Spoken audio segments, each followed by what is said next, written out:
জাতীয় থেকে আন্তর্জাতিক প্রান্তিক জনপদ থেকে নগর চারপাশ ঠিক কী ঘটছে এই মুহূর্তে তা নিয়ে আমাদের আয়োজন এখন চারদিক। আর আপনাদের সঙ্গে আছে আমি সিউল আহমেদ। আর কোনো সংস্কারের নামে জনগণকে বিভ্রান্ত না করে দ্রুত নির্বাচনের দাবি জানিয়েছেন বিএনপির সিনিয়র যুগ্ম মহাসচিব রুহুল কবির রিজভী।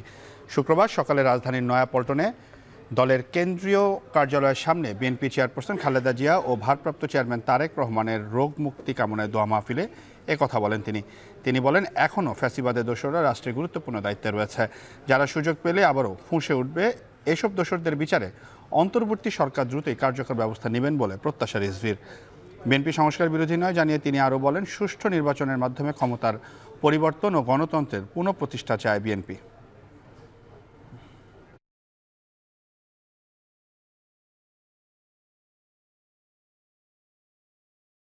জনগণের ক্ষমতা জনগণকে ফেরত দেন, এটাই সবচেয়ে বড় কাজ।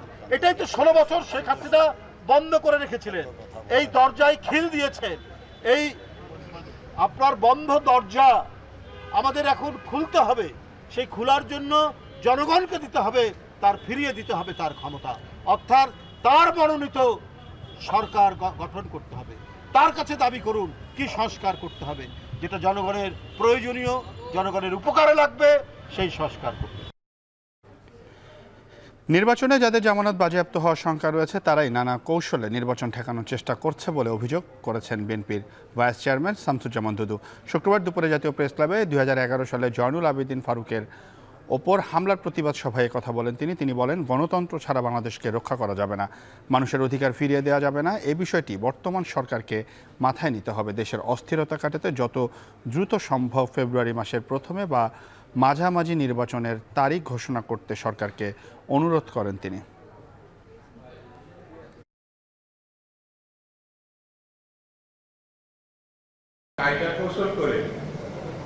সংস্কারের নামে, বিচারের নামে আরো কি সব ফেতনা বিষয় সামনে এনে নির্বাচনটা কিভাবে ঠেকানো যায়, যত দ্রুত সম্ভব ফেব্রুয়ারি মাসে প্রথমে হোক মাঝে হোক একটি দিক ঘোষণা করতে হবে, একটি তারিখ ঘোষণা করতে হবে। তাহলে এখন যে অস্থিরতা এবং সংকট, আমার মনে হয় অনেক অংশে সেটা কমে যাবে। এদিকে দেশ ও গণতন্ত্রের স্বার্থে রাজনৈতিক দলগুলোকে পরস্পরের প্রতি সংযত হতে হবে বলে মন্তব্য করেছেন বিএনপি চেয়ারপারসনের উপদেষ্টা মোয়াজ্জেম হোসেন আলাল। 2011 সালে 6 জুলাই সংসদ ভবনের সামনে তৎকালীন বিরোধী দলীয় চিফ হুইপ জয়নুল আবেদিন ফারুক সহ বিএনপির নেতাকর্মীদের ওপর পুলিশের হামলায় জড়িতদের বিচারের দাবিতে রাজধানীর এক প্রতিবাদ সভায় মন্তব্য করেন তিনি। এ সময় তিনি আরও বলেন, বিএনপি বহুদলীয় মতকে সম্মান জানানোর পক্ষে, তাই নতুন বন্দোবস্তকে বাধাগ্রস্ত না করারও অনুরোধ জানান তিনি। একটু সংযত হন, গণতন্ত্রের স্বার্থে, সর্বদলীয় মতামতকে গ্রাহ্য করার স্বার্থে এবং জাতীয় একটা নতুন রাজনৈতিক বন্দোবস্তের দিকে আমরা যখন যাচ্ছি, সেইটাকে দয়া করে কেউ বাধাগ্রস্ত করবেন না। আমরা শান্তির পক্ষে, আমরা গণতন্ত্রের পক্ষে, আমরা বহুদলীয় মতকে সম্মান জানানোর পক্ষে। আর আওয়ামী লীগ হচ্ছে ঠিক তার উল্টো, সংসদকে অপবিত্র করার পক্ষে, বিরোধী দলকে নির্বংশ করার পক্ষে এবং ক্ষমতা টিকিয়ে রাখার জন্য গণহত্যা সহ যা খুশি তাই চালিয়ে যাওয়ার পক্ষে। দুর্নীতিবাজ ও চাঁদাবাজের বিরুদ্ধে বড় আন্দোলন তৈরি হতে যাচ্ছে বলে হুঁশিয়ারি দিয়েছেন এনসিপির আহ্বায়ক নাহিদ ইসলাম। শুক্রবার বিকেলে যশোরের পথসভায় এসব বলেন তিনি। বলেন, বিচার ও সংস্কার ছাড়া নির্বাচন চায় একদল, নির্বাচন কমিশনকে ঠিক না করলে রাষ্ট্র ব্যবস্থা ভেঙে পড়বে মন্তব্য করে নাহিদ বলেন, নতুন রাজনৈতিক বন্দোবস্তের মাধ্যমে এনসিপি দেশের সংস্কার করতে চায়। এ সময় এনসিপির আরেক নেতা আক্তার হোসেন বলেন, রাজনৈতিক দলগুলো তরুণদের ভয় পাচ্ছে।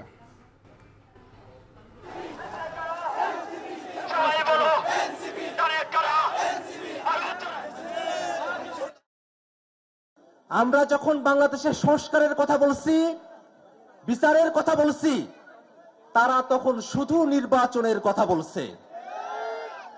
বাংলাদেশে যদি আগের হাসিনার সিস্টেমই থাকে, হাসিনার সংবিধানই থাকে, হাসিনার বিচার বিভাগই থাকে, হাসিনার প্রশাসনই থাকে, তাহলে আমাদের নতুন করে বাংলাদেশ গড়ার যে স্বপ্ন, সেই স্বপ্ন কি বাস্তবায়ন হবে? আগামীতে সামনে একটি বড় আন্দোলন তৈরি হচ্ছে। সেই আন্দোলন হচ্ছে দুর্নীতিবাজ এবং চাঁদাবাজদের বিরুদ্ধে। গণ অভ্যুত্থানের মাধ্যমে আমরা সংস্কার এনেছি, কিন্তু এই সংস্কার প্রক্রিয়া প্রতি পদে পদে বাধাগ্রস্ত হচ্ছে দুর্নীতিবাজ, দখলদার এবং চাঁদাবাজদের কারণে। এবার আমাদের মাঠে নামতে হবে দুর্নীতিবাজ এবং চাঁদাবাজদের বিরুদ্ধে।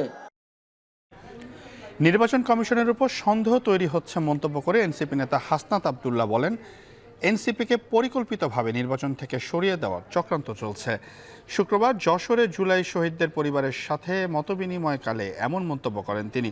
হাসনাত আরও বলেন, কিছুদিন পর বলা হবে 5ই আগস্ট একটি মব ছিল, জুলাই যোদ্ধাদের বলা হবে জঙ্গি, তাই সরকার জুলাই ঘোষণাপত্র দিচ্ছে না বলে অভিযোগ করেন তিনি। মত বিনিময় সভায় এনসিপির আরেক নেতা নাসিরউদ্দিন পাটোয়ারি সংবিধানে জুলাই ঘোষণাপত্র যুক্ত করার দাবি জানিয়ে বলেন, গণপরিষদের মাধ্যমে জুলাই ঘোষণাপত্র সংবিধানে যুক্ত করা সম্ভব।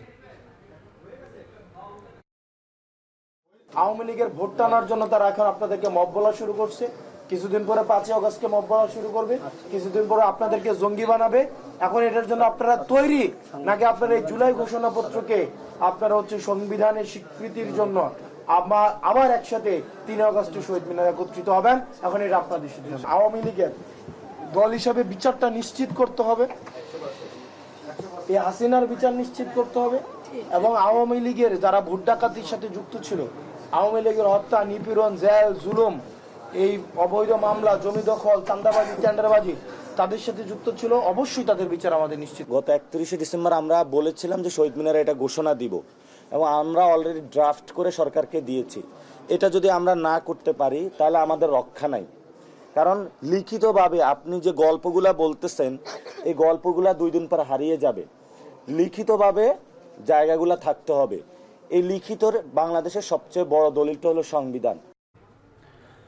পার্বত্য চট্টগ্রামে পাহাড়ি ও বাঙালিদের মধ্যে বিভেদ সৃষ্টি করে বৈষম্যের চেষ্টা করা হচ্ছে বলে মন্তব্য করেছেন এনসিপির রাঙামাটি জেলার প্রধান সমন্বয়কারী বিপিন চাকমা। সকাল 11টার দিকে রাঙামাটিতে অনুষ্ঠিত এনসিপির জাতীয় যুবশক্তি জেলা সমন্বয় সভায় কথা বলেন তিনি। এ সময় তিনি বলেন, সংস্কার ও বিচারের আগে নির্বাচন হতে দেওয়া হবে না। একই সাথে সকলকে নিয়ে বৈষম্যহীন পার্বত্য চট্টগ্রামের উন্নয়ন নিশ্চিত করতে হবে। তিনি আরও বলেন, রাঙামাটি, খাগড়াছড়ি ও বান্দরবনে ফ্যাসিস্টদের দোসরদের দ্রুত অপসারণ করে বৈষম্যহীন পার্বত্য চট্টগ্রামের উন্নয়ন নিশ্চিত করতে হবে। সভায় উপস্থিত ছিলেন জাতীয় যুবশক্তির কেন্দ্রীয় যুগ্ম সদস্য সচিব, কেন্দ্রীয় সিনিয়র মুখ্য সংগঠন সহ এনসিপির নেতারা।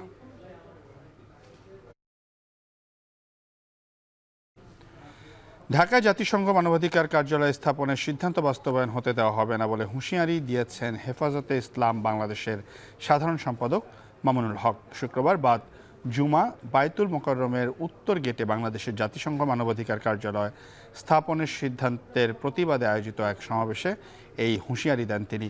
মামুনুল হক বলেন, গাজাসহ বিশ্বের বিভিন্ন দেশে মানবাধিকার প্রতিষ্ঠায় ব্যর্থ মানবাধিকার কমিশন। বাংলাদেশে এই কমিশন প্রতিষ্ঠা করা হবে দেশের সার্বভৌমত্বের সঙ্গে আপোষ করা। এ সময় উপস্থিত অন্যান্য বক্তারা অন্তর্বর্তী সরকারকে দেশের সংস্কৃতি, ইসলামী মূল্যবোধের দিকে লক্ষ্য রেখে এই সিদ্ধান্ত থেকে সরে আসার আহ্বান জানান। অবিলম্বে সিদ্ধান্ত বাতিল না হলে রাজপথে নামার হুঁশিয়ারি দেন তারা।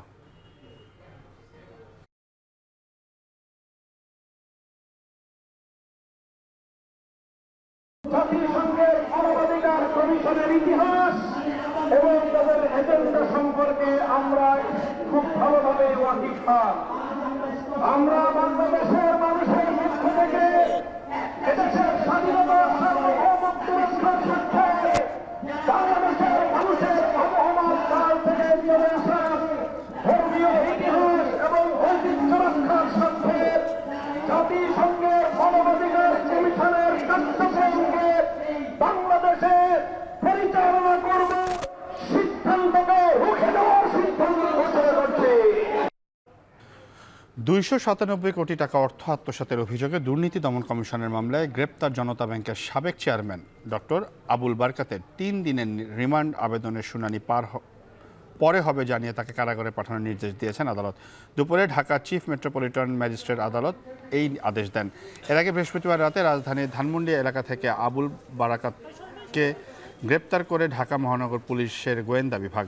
গত 20 ফেব্রুয়ারি এনএনটেক্স গ্রুপের নামে 297 কোটি টাকা আত্মসাতের অভিযোগে আবুল বারকাত সহ 23 জনের নামে মামলা করে দুদক। সংস্থাটি জানিয়েছে, বাংলাদেশ ব্যাংকের সাবেক গভর্নর আতিউর রহমান ও আবুল বারকাত পরস্পর সাজসে জালিয়াতির মাধ্যমে এনএনটেক্স গ্রুপের 22টি প্রতিষ্ঠানকে এই টাকা ঋণ দিয়েছিলেন।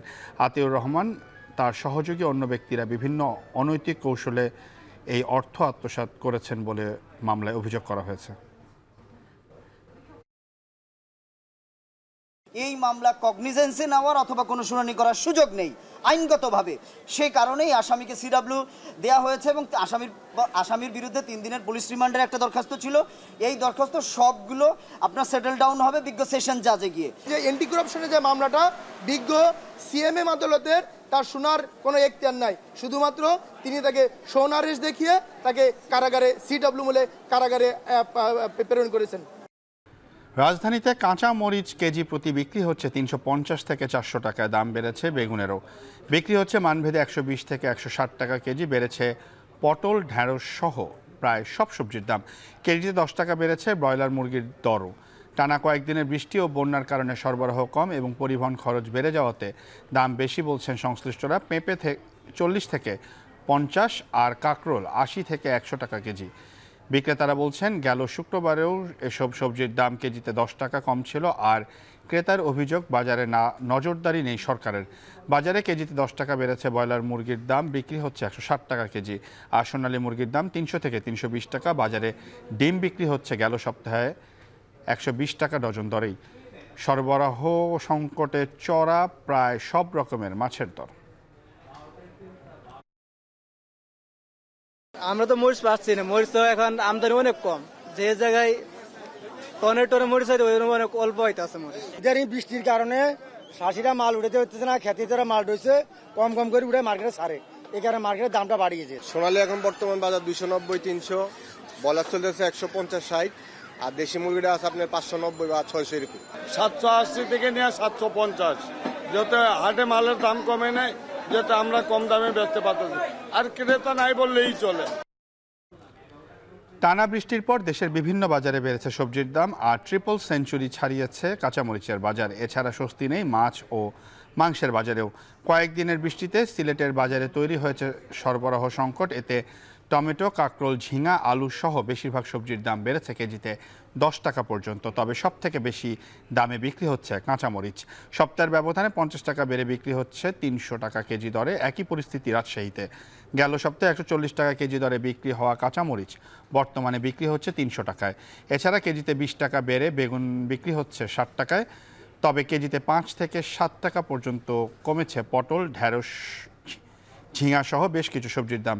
এদিকে ক্রেতার স্বস্তি নেই মাছের বাজারেও। বরিশালে লাখ টাকা ছাড়িয়েছে ইলিশের মন। এতে ছুটির দিনে ইলিশ কিনতে এসে হতাশ ক্রেতারা। এছাড়া ময়মনসিংহের বাজারে কেজিতে 10 থেকে 30 টাকা পর্যন্ত বেড়ে বিক্রি হচ্ছে ব্রয়লার, সোনালী ও দেশি মুরগি। যদিও দাম বৃদ্ধির কারণ হিসেবে বরাবরের মতো সরবরাহ সংকটকে দুষছেন ব্যবসায়ীরা। সব গাড়ি নাইছে না হওয়াতে মালের দাম বেশি, কাঁচামরিচ তো নাই বাজারে এখনো। সবচেয়ে বেশি দাম বাড়ছে মরচর, ধন্যবাদ। আজকে কয়েকদিন বৃষ্টির জন্য মরিচের দামটা জাস্ট বেশি। এখন কেজি থাকার কথা সর্বোচ্চ 2000 টাকা, এলসি থাকার কথা 1500 টাকা, এর ভিতরে থাকার কথা 100%। সেখানে মাছের দাম অনেক বাড়তি তুলনামূলক। সাধারণ মানুষের লেগে ইলিশ এবার ধরা ছোঁয়ার বাইরে সোনার হরিণ 2800-2900 টাকা কেজি, আমাদের মতো লোকের পক্ষে সম্ভব না। একটু বয়লাটার দাম বাড়ছে 10 টাকা কেজিতে, আর আপনার ককটা নাই, যে কারণে সোনালির উপরে চাপটা যাইতেছে। কুমিল্লা বিশ্ববিদ্যালয়ে অনুষ্ঠিত হচ্ছে জুলাই গণ অভ্যুত্থানে ছাত্র জনতার প্রথম প্রতিরোধ দিবস। সেখানে প্রধান অতিথি হিসাবে বক্তব্য রাখছেন অন্তর্বর্তী সরকারের পল্লী উন্নয়ন ও সমবায় এবং যুব ও ক্রীড়া মন্ত্রণালয়ের উপদেষ্টা আসিফ মাহমুদ সজীব ভূঁইয়া। সরাসরি চলে যাচ্ছি সেখানে। আমি প্রথম প্রতিরোধ দিবস ঘোষণা করছি এবং আপনাদের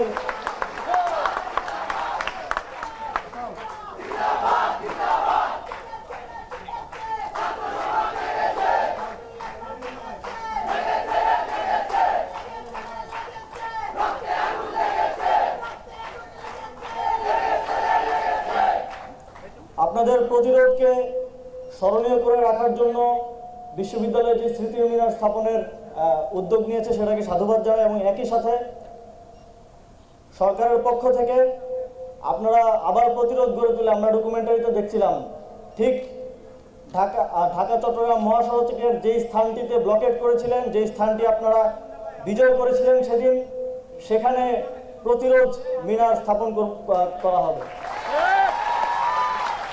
যেন বাংলাদেশের মানুষ এই দিনটিকে সবসময় স্মরণে রাখে এবং ঢাকা চট্টগ্রাম মহাসড়কে চলাচল করা প্রত্যেকটি মানুষ যেন আপনাদের সেই সাহসিকতার দিনটিকে প্রতিদিন স্মরণ করতে পারে, দেখতে পারে। সেজন্য আমাদের পক্ষ থেকে এটা একটি ছোট্ট উদ্যোগ।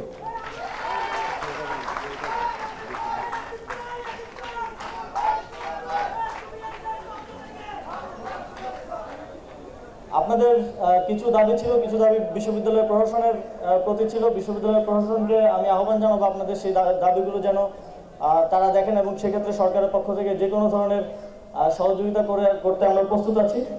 এবং একই সাথে আপনাদের বাসের একটা দাবি ছিল।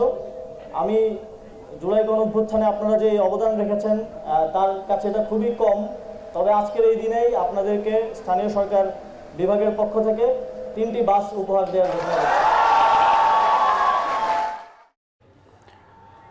কুমিল্লা বিশ্ববিদ্যালয়ে বক্তব্য রাখছিলেন সমবায় উপদেষ্টা আসিফ মাহমুদ সজীব ভূঁইয়া।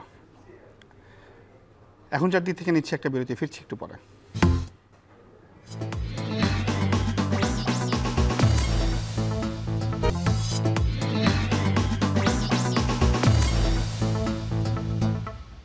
বিরতির পর ফিরে এলাম, আপনারা দেখছেন এখন 4 দিক।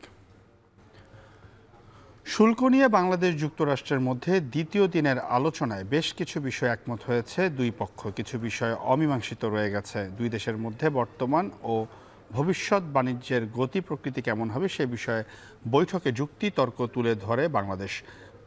প্রধান উপদেষ্টার ফেসবুক পোস্টে এ বিষয়ে জানানো হয়েছে। এদিন বাণিজ্য উপদেষ্টার সঙ্গে একান্তে বৈঠক করেন মার্কিন বাণিজ্য প্রতিনিধি রাষ্ট্রদূত জেসমিন গ্রিয়ার। শুল্কসহ দুই দেশের বাণিজ্য ও স্বার্থ সংশ্লিষ্ট বিষয় নিয়েও আন্তরিক পরিবেশে আলোচনা করেন তারা।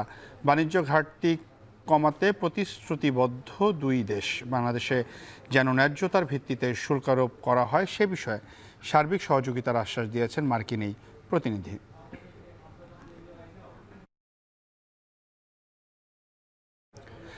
কানাডার ওপর অতিরিক্ত 35% শুল্ক আরোপের ঘোষণা দিয়েছেন মার্কিন প্রেসিডেন্ট ডোনাল্ড ট্রাম্প, যা আগামী 1 আগস্ট থেকে কার্যকর হচ্ছে। ট্রুথ সোশ্যালে কানাডার প্রধানমন্ত্রীকে উল্লেখ করে ট্রাম্প বলেন, মাদক পাচার রোধে যুক্তরাষ্ট্রকে সহায়তা করলে শুল্কের বিষয়ে ছাড় দেওয়া হবে। ট্রাম্প আরও বলেন, সীমান্ত দিয়ে মাদক পাচার এবং বাণিজ্য ঘাটতি মেটাতে কানাডার ওপর এই শুল্ক আরোপ করা হয়েছে। শুল্ক ও বাণিজ্যের বিষয়ে কার্যকর সমঝোতা করার আশ্বাস দিয়েছেন কানাডার প্রধানমন্ত্রী মার্ক কার্নি। এদিকে যুক্তরাষ্ট্রের বাণিজ্য অংশীদার বেশিরভাগ দেশের ওপরই 15 থেকে 20% শুল্ক চাপানোর হুঁশিয়ারিও দিয়েছেন ট্রাম্প। এছাড়া বিশ্বজুড়ে স্টিল ও অ্যালুমিনিয়াম আমদানিতে বসবে 50% পর্যন্ত শুল্ক। তবে যুক্তরাষ্ট্রের ভূখণ্ডে কোনো দেশ তাদের কোম্পানি প্রতিষ্ঠা করলে সেক্ষেত্রে কোনো শুল্ক দিতে হবে না বলে জানিয়েছে ট্রাম্প প্রশাসন।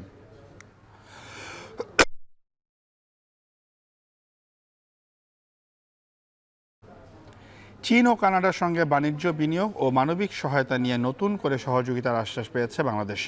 কুয়ালালামপুরে আসিয়ান আঞ্চলিক ফোরামের 32তম আসরে সাইডলাইনে চীন ও কানাডার পররাষ্ট্রমন্ত্রীদের সঙ্গে বৈঠক করেন পররাষ্ট্র উপদেষ্টা মোহাম্মদ তৌহিদ হোসেন। চীনের পররাষ্ট্রমন্ত্রী ওয়াং ইর সঙ্গে বৈঠকে দ্বিপাক্ষিক সম্পর্ক জোরদার সহ বাংলাদেশের সংস্কার কর্মসূচিতে পূর্ণ সমর্থনের আশ্বাস দেয় চীন। বিশেষ করে চিকিৎসা, পর্যটন, পানি ব্যবস্থাপনা ও বিনিয়োগ খাতে কাজ করার আগ্রহ জানায় বেইজিং। অন্যদিকে কানাডার পররাষ্ট্রমন্ত্রী অনিতা আনন্দের সঙ্গে বৈঠকে বাণিজ্য বৈচিত্র্যকরণ ও রোহিঙ্গা সংকটের দীর্ঘমেয়াদী সমাধানে সহযোগিতার আশ্বাস মিলেছে।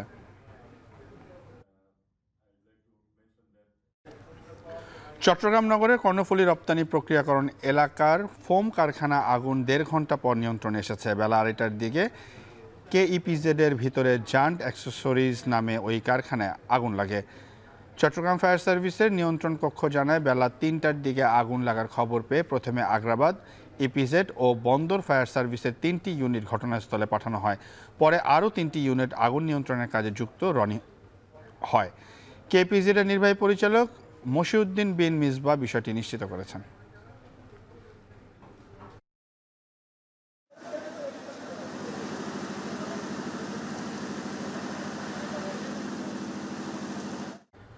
চট্টগ্রামের পতেঙ্গায় কেপিজেটের একটি ফোম কারখানায় আগুন লেগেছে। নিয়ন্ত্রণে কাজ করছে ফায়ার সার্ভিসের 5টি ইউনিট। সেখানে আছেন সহকর্মী ফয়সাল করিম। বিস্তারিত জানতে যুক্ত হচ্ছি তার সঙ্গে। ফয়সাল, কি করে আগুন লাগলো আর আগুন কতটা নিয়ন্ত্রণে আনা গেল তা একটু জানাবেন।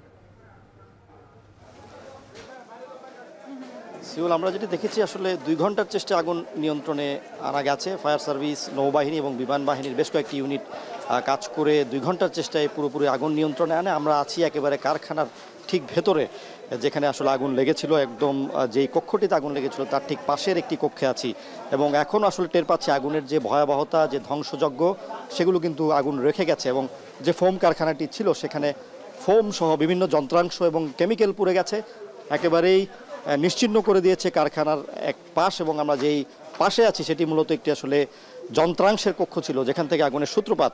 নিচতলায় এই কক্ষ থেকে আগুনের সূত্রপাত হয়েছিল এবং যারা কারখানার কর্মকর্তা আছেন তারা বলছেন যে আসলে আগুনের সূত্রপাত সম্পর্কে তারা এখনো নিশ্চিত হতে পারেনি। তবে আজকে শুক্রবার হলেও সামনে একটি অর্ডার থাকায় কারখানাটিতে আজকে কাজ চলছিল এবং প্রায় 60 জনের মতো শ্রমিক কিন্তু এখানে কাজ করছিল। এই শ্রমিকেরা আসলে যখনই আগুন লাগার খবর পান তারা কিন্তু দুপুরের খাবার খেয়ে মাত্র নিচে নামেন এবং নিচে নামার পরপরই তারা আগুনটি দেখতে পান। তবে যেটি আশাব্যঞ্জক বিষয় সেটি হচ্ছে আসলে তারা সবাই নিরাপদে সরে যেতে পেরেছেন, কোনো ধরনের হতাহতের ঘটনা ঘটেনি। তবে আগুন যেটি রেখে গেছে সেটি হচ্ছে ধ্বংসযজ্ঞ। আগুনের যে কয়লা বা আগুনের যে ধোঁয়া সেগুলো কিন্তু আমরা এখন দেখছি এবং আগুনের ভয়াবহতা আসলে কতটুকু সেটি একটু দেখানোর জন্য আমরা যেই কক্ষটি থেকে মূলত আগুন লেগেছিল সেই কক্ষটি একটু দেখানোর চেষ্টা করছি। আসলে এই কক্ষটিতে বিভিন্ন ধরনের যন্ত্রাংশ ছিল এবং এখানে আসলে বড় ধরনের একটি উৎপাদন হতো বলে জানিয়েছে যারা কারখানার মালিক আছেন।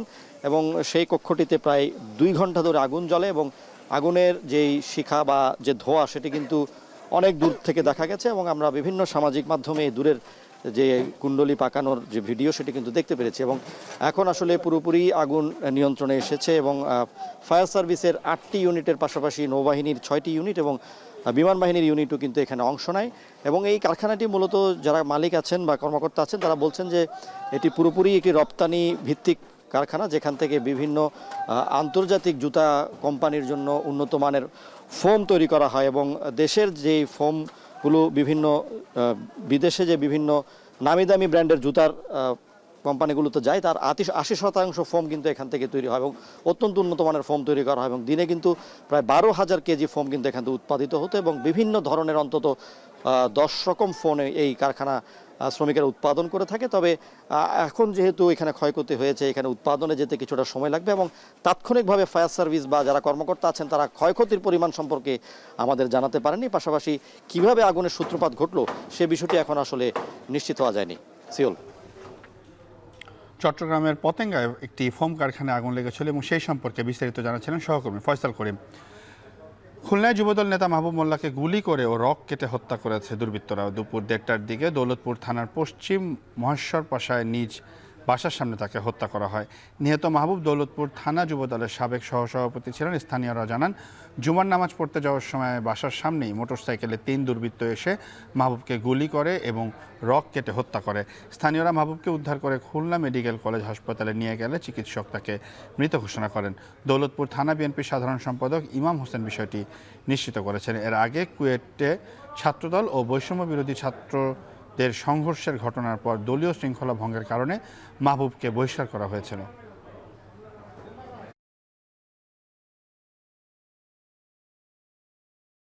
কে বা কারা উৎপেতে থাকা সন্ত্রাসী 2-3টে মোটরসাইকেলে হেলমেট পরে এসে প্রথমে মাহবুবকে একটি গুলি করে।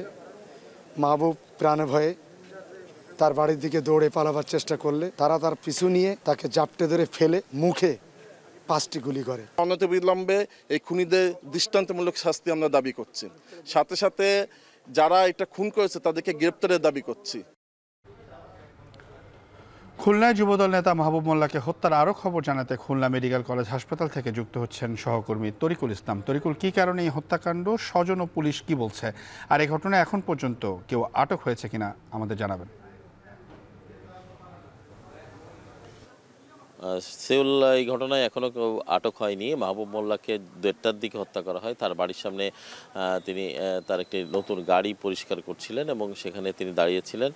সেখানে দুর্বৃত্তরা 3 জন হেলমেট পরিহিত অবস্থায় এসে তাকে ধাওয়া করে এক প্রকার তাকে গুলি করে হত্যা করে। প্রথমে তার মাথায় একটি প্রথমে গুলি করে, তারপর তিনি যখন দৌড়ায় নিজেকে বাঁচাতে চেষ্টা করেন, ঠিক সেই মুহূর্তে আরও 3টি গুলি তাকে পড়ে গেলে তার মাথায় 5টি গুলি করা হয় এবং পরবর্তীতে মৃত্যু আরও নিশ্চিত করে রক কেটে 2 পায়ের রক কেটে দেওয়া হয় এবং যারা দুর্বৃত্ত রয়েছে তারা মৃত্যুকে নিশ্চিত করে ঘটনাস্থল ত্যাগ করে। তো সব মিলিয়ে যে ঘটনাটি সেটা হচ্ছে এই ঘটনার পরই কিন্তু বিএনপি বা যুবদল বা অন্যান্য যাদের অঙ্গ সংগঠনের নেতাকর্মীরা মর্গে ভিড় করছে এবং ওই এলাকায় তারা তাদের ক্ষোভ প্রকাশ করছে। আপনারা দেখতে পাচ্ছেন মর্গে এই মুহূর্তে কিন্তু তার লাশটি রয়েছে, যেটি পোস্টমর্টম করা হবে বা ময়নাতদন্ত করা শেষে তাকে রাতেই দাফন করা হতে পারে বলে পারিবারিক এবং দলীয় সূত্রে আমরা জানতে পেরেছি। তো সব এখানে আমরা এসে যে বিষয়টি জানতে পারলাম সেটি হচ্ছে তার ভাই দাবি করেছে, নিজের ভাই তিনি বলছেন যে এই হত্যাকাণ্ডের পিছনে সম্প্রতি একটি হত্যাকাণ্ড হয়েছে ওই এলাকায়, আরিফ হত্যাকাণ্ড। সেই হত্যাকাণ্ডের জেদ ধরেই মূলত এই হত্যাকাণ্ড হতে পারে বলে তিনি ধারণা করছেন এবং তিনি আমাদেরকে এও বলেছেন যে যিনি হত্যা নির্দেশদাতা বা যারা হত্যাকাণ্ড ঘটিয়েছেন তারা এই আরিফ হত্যাকাণ্ডের পর জেলে অবস্থান করছিল এবং তাদেরকে ধরিয়ে দেওয়ার পেছনে এখানে মাহবুব মোল্লার সহায়তা রয়েছে বলে তারা দাবি করছেন এবং বিভিন্ন সময় তাকে এই হত্যাকাণ্ডের পর হুমকি দেওয়া হয়েছে পরিবার থেকে, সেটি আমাদেরকে জানানো হয়েছে এবং এই হুমকির প্রেক্ষিতেই তারা ধারণা করছে যে সম্প্রতি তারা কয়েকজন জেল থেকে ছাড়া পেয়েছে এবং ছাড়া পেয়েই এই হত্যাকাণ্ডটি তারা ঘটিয়েছে বলে তারা মনে করছেন। তো বিএনপির পক্ষ থেকে যেটি বলা হয়েছে যে মাহবুব মোল্লা একজন ত্যাগী নেতা এবং তিনি বিভিন্ন সময় যে আন্দোলন হয়েছে, বিশেষ করে বিগত সরকারের আমলে যে আন্দোলন সংগ্রাম হয়েছে রাজপথে তিনি ছিলেন এবং তিনি সামনে থেকে যুবদলকে নেতৃত্ব দিয়েছে এবং দৌলতপুর থানা আর যুবদলের তিনি সাবেক সহসভাপতি ছিলেন। সব মিলিয়ে আমরা যেটি এখানে এসে দেখেছি যে এখানে ক্ষোভ বিরাজ করছে, যারা রাজনৈতিক দলের বিএনপি এবং তার অঙ্গসঙ্গ সহযোগী সংগঠন যুব দলের নেতাকর্মীদের মধ্যে একটি ক্ষোভ বিরাজ করছে এবং তারা অবিলম্বে তারা খুনিদের গ্রেপ্তারের দাবি জানিয়েছেন এবং তারা বলছেন যে এই গত 10 থেকে 11 মাসে অনেকগুলো হত্যাকাণ্ডের ঘটনা ঘটলেও আইনশৃঙ্খলা বাহিনী সে বিষয়ে সঠিকভাবে তদন্ত করেনি বা গ্রেপ্তার করতে সক্ষম হয়নি। এটি বিএনপির সাধারণ সম্পাদক শফিকুল আলম তুহিন তিনি একটু আগে দাবি করেছেন এবং প্রশাসনের প্রতি জোর দাবি জানিয়েছেন অবিলম্বে খুনিদের গ্রেপ্তার করার জন্য। তো সব মিলেই ছিল আমার কাছে সিউল সর্বশেষ। খুলনায় যুবদল নেতা মাহবুব মোল্লাকে হত্যা করা হয়েছে সেই বিষয়ে বিস্তারিত জানাচ্ছিলেন সেখানকার সহকর্মী। রাজনীতি নিষিদ্ধ চট্টগ্রাম প্রকৌশল ও প্রযুক্তি বিশ্ববিদ্যালয় চুয়েট ক্যাম্পাসে ছাত্রদলের কমিটি প্রকাশের গুঞ্জনে মধ্যরাতে বিক্ষোভ মিছিল করেছে শিক্ষার্থীরা। এতে উত্তপ্ত হয়ে উঠেছে বিশ্ববিদ্যালয় ক্যাম্পাস। শিক্ষার্থীদের দাবি চুয়েটে দীর্ঘদিন ধরে রাজনীতি নিষিদ্ধ হলেও বৃহস্পতিবার বিকালে ছাত্রদলের কমিটির একটি চিঠি ছড়িয়ে পড়ে। এরপর রাত 12টায় বিশ্ববিদ্যালয়ের ক্যাম্পাসে বিভিন্ন হল থেকে মিছিল নিয়ে বের হয় শিক্ষার্থীরা। এ সময় স্বাধীনতা চত্বর থেকে মিছিল শুরু করে তারা, পরে বিভিন্ন হল প্রদক্ষিণ করে উপাচার্যের বাসভবনের সামনে জড়ো হয়ে বিভিন্ন স্লোগান দেন শিক্ষার্থীরা। তাদের দাবি আবারও রাজনীতি চালু হলে বিশ্ববিদ্যালয়ে সংঘাত সংঘর্ষ বাড়বে।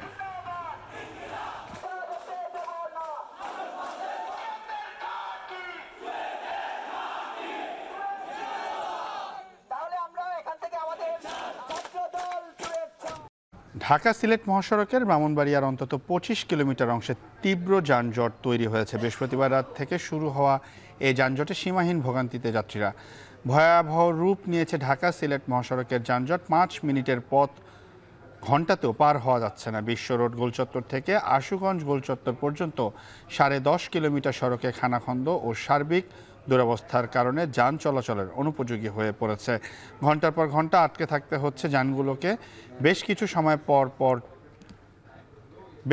সময় পর চলাচল করছে ধীরগতিতে। বেলা বাড়ার সাথে সাথে যানজট আরও বাড়তে পারে বলে শঙ্কা হাইওয়ে ট্রাফিক বিভাগের। মহাসড়কের বেহাল দশা ও ড্রাইভারদের সচেতনতার অভাবে যানজটের কোনো উন্নতি হচ্ছে না বলে মত সংশ্লিষ্টদের। ট্রাফিক পুলিশ সহ ব্রাহ্মণবাড়িয়া জেলা পুলিশ যানজট নিরসনে কাজ করছে।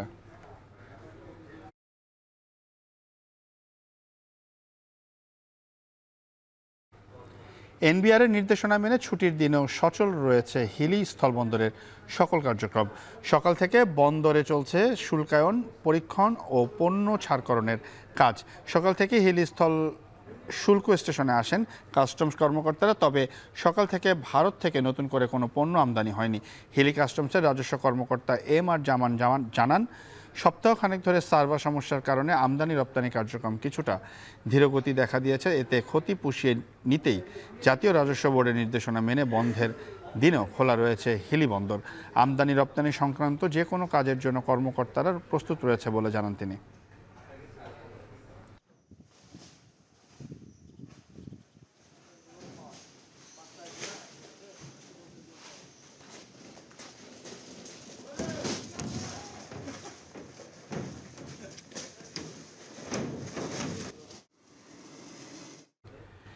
শেরপুরের নালিতাবাড়ির পানিহাটা সীমান্ত দিয়ে 10 জনকে পুশিং করেছে বিএসএফ। ভোর 6টায় উপজেলার রামচন্দ্রকুড়া বিওপি সীমান্তে এই ঘটনা ঘটে। বিজিবি জানায়, নালিতাবাড়ির রামচন্দ্রকুড়া বিওপি সীমান্ত পিলারের সামনে থেকে 10 জনকে পুশিং করা হয়। খবর পেয়ে উপজেলার পানিহাটা সীমান্তে মোট 10 জনকে আটক করে বিজিবি। আটককৃতদের মধ্যে 4 শিশু ও 4 নারী রয়েছে। প্রাথমিক জিজ্ঞাসাবাদে আটককৃতরা জানায়, গত 2 বছর আগে কাজের সন্ধানে বাংলাদেশের বিভিন্ন সীমান্ত এলাকা দিয়ে তারা অবৈধভাবে ভারতে অনুপ্রবেশ করে। নালিতাবাড়ি থানার ভারপ্রাপ্ত কর্মকর্তা মোহাম্মদ সোহেল রানা জানান, আটককৃতরা সবাই সাতক্ষীরার বাসিন্দা।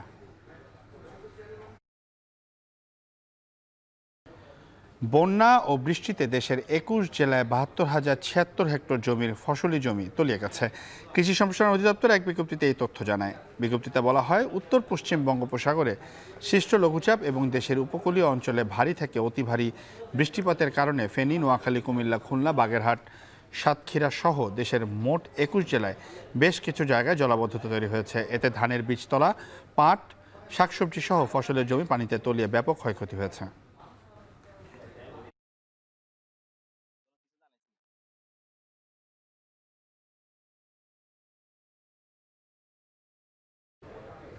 কয়েকদিনের বৃষ্টির পর ঝলমলে রোদ আর ছুটির দিনে কক্সবাজারে বেড়েছে পর্যটকের ভিড়। চাঙা হয়েছে স্থানীয় ব্যবসা বাণিজ্য। এ নিয়ে বিস্তারিত জানাতে সৈকতের সুগন্ধা পয়েন্ট থেকে যুক্ত হচ্ছে মনতোষ বেদক। মনতোষ, সৈকতে পর্যটকদের ভিড় কেমন দেখছেন, আর পর্যটক কেন্দ্রিক বেচাকেনা কতটা জমল?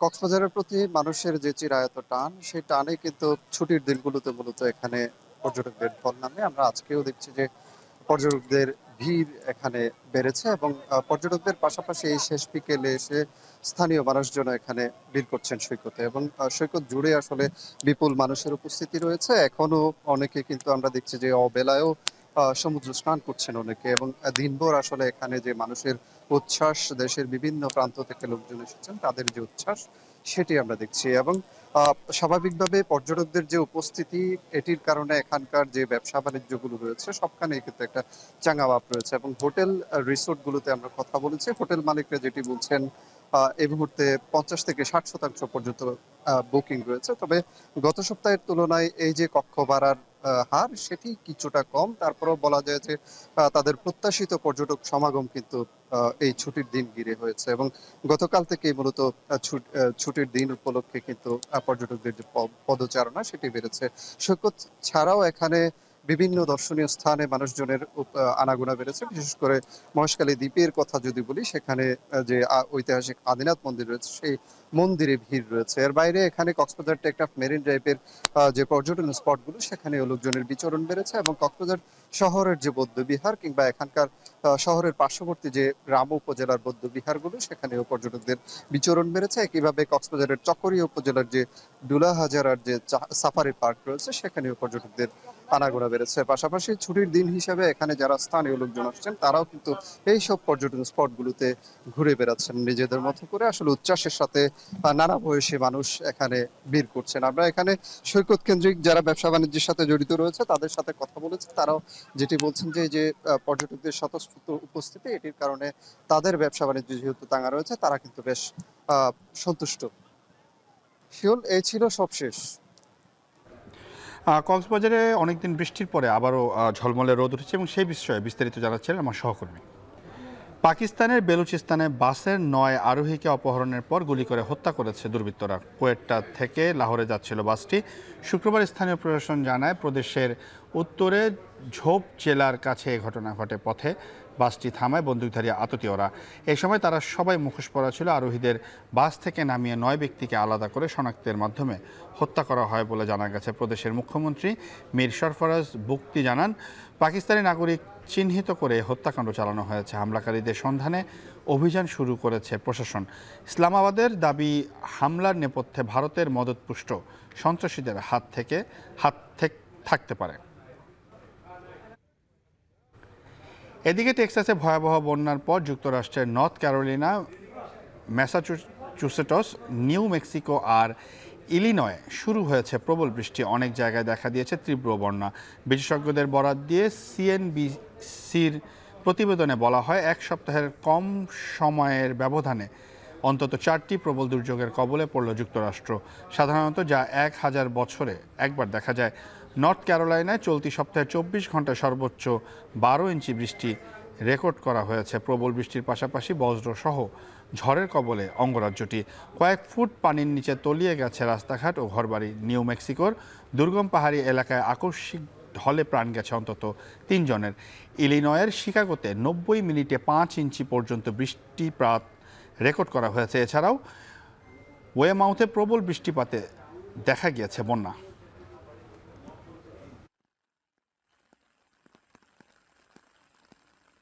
ইউক্রেনের গোয়েন্দা সংস্থা SBU এর এক কর্মকর্তাকে গুলি করে হত্যা করেছে দুর্বৃত্ত। সামাজিক যোগাযোগ মাধ্যমে ছড়িয়ে পড়েছে ঘটনার সিসিটিভি ফুটেজ। ভিডিওতে দেখা যায় কিয়েভে একটি অ্যাপার্টমেন্ট বিল্ডিং থেকে বেরিয়ে গাড়ির দিকে যাচ্ছিলেন সেই কর্মকর্তা। এই সময় তাকে গুলি করে পালিয়ে যান মাস্ক পরিহিত এক ব্যক্তি। অপরাধীকে ধরতে অভিযানের পাশাপাশি তদন্ত চলছে বলে জানিয়েছে সিকিউরিটি সার্ভিস অফ ইউক্রেন। গেল মাসে অপারেশন স্পাইডার ওয়েব পরিচালনার মাধ্যমে রাশিয়ার বিমান ঘাঁটিতে নজিরবিহীন হামলা চালায় SBU। এতে ক্ষতিগ্রস্ত হয় রাশিয়ার 20টি সামরিক এয়ারক্রাফট।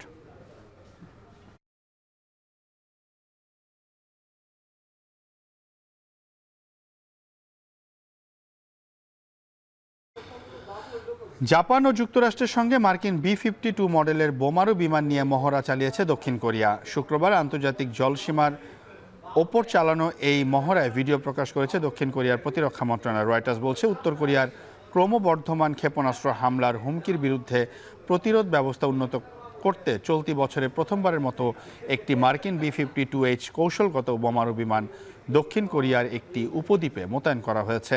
শুক্রবার রাজধানী সিউলে 3 দেশের প্রতিরক্ষা প্রধানদের বার্ষিক বৈঠকের সময় এই মহড়া অনুষ্ঠিত হয়।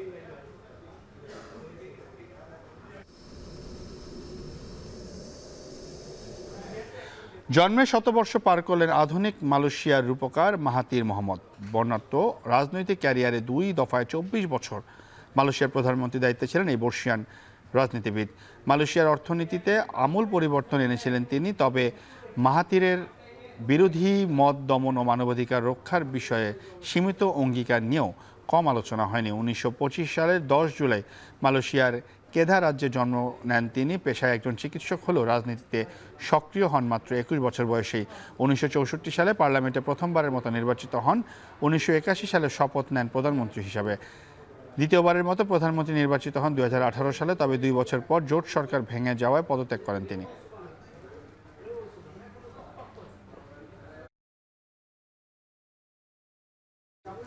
এখন চারদিক থেকে নিচ্ছে আরও একটা বিরতি, ফিরছি একটু পরে।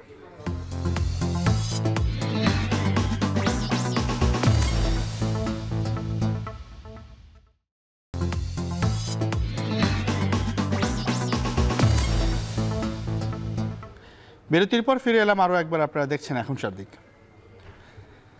সাফ অনূর্ধ্ব 20 নারী চ্যাম্পিয়নশিপে বড় জয় দিয়ে আসর শুরু করলো বাংলাদেশ। শ্রীলঙ্কাকে 9-1 ব্যবধানে উড়িয়ে দিয়েছে পিটার বাটলারের শিষ্যরা। বসুন্ধরা কিংস অ্যারেনায় দাপুটে পারফরমেন্সের শুরু থেকেই গোল উৎসবে মাতে স্বাগতিক বাংলাদেশ। ম্যাচের মাত্র দ্বিতীয় মিনিটে ফ্রি কিক থেকে দলকে এগিয়ে দেন স্বপ্না। এরপর মাত্র 2 মিনিটের ব্যবধানে মুনকি আক্তারের পা থেকে হওয়া গোলে 2-0 ব্যবধানে এগিয়ে যায় বাংলাদেশ। বলের আধিপত্য ধরে রেখে একের পর এক আক্রমণ চালায় উমেলা সাগরিকারা। 3-0 গোলে এগিয়ে থেকে প্রথমার্ধের খেলা শেষ করে আফিদা খন্দকারের দল। বিরতি থেকে ফিরে আরও আক্রমণাত্মক হয়ে ওঠে স্বাগতিকরা। প্রতিপক্ষের জালে চালাতে থাকে একের পর এক হামলা।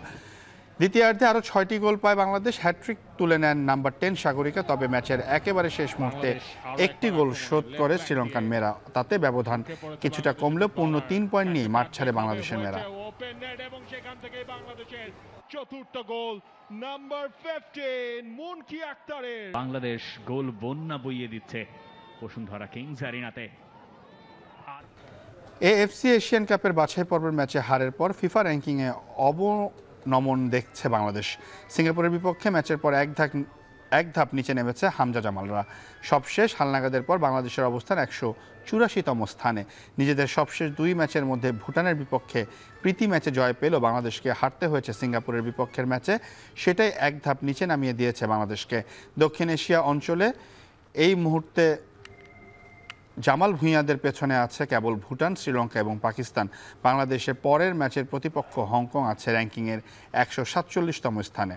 আর বৈশ্বিক র্যাঙ্কিংয়ে শীর্ষস্থান ধরে রেখেছে আর্জেন্টিনা। নেশনস লিগে ফাইনালে স্পেনে হারের সুবাদে জায়গা বদল হয়নি বর্তমান বিশ্ব চ্যাম্পিয়নদের।